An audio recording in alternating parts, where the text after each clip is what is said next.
Si t'as déjà craqué pour un poulet jaune plutôt qu'un poulet blanc en pensant que c'était plus sain, t'es pas prêt pour ce que je vais t'annoncer. J'ai rencontré un éleveur de poulet industriel et il m'a dévoilé les secrets de fabrication du poulet jaune. En fait, lui, il a 2 bâtiments industriels, un rempli de poulet blanc et un de poulet jaune.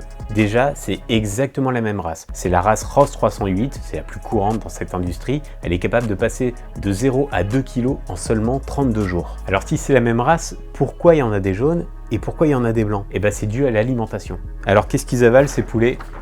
Eh ben je vais tout vous dire. Sur cette étiquette d'aliments destinée aux poulets jaunes, c'est le maïs qui est le premier ingrédient dans la composition. Et officiellement, c'est ça qui donne la couleur jaune. Mais ce que personne ne sait, c'est qu'il y a une rubrique un peu plus bas, colorant.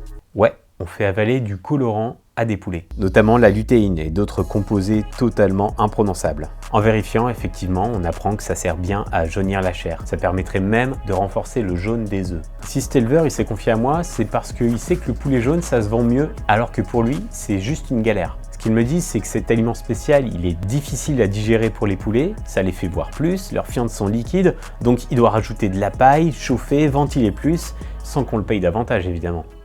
Et surtout, ce qui est pratique avec cette méthode, c'est qu'en faisant avaler le colorant au poulet plutôt qu'à nous les humains, eh ben on n'a pas besoin de le mentionner sur la barquette. Tout ça, je l'explique dans mon livre enquête Le sens du bétail, au chapitre Un peu de coloriage.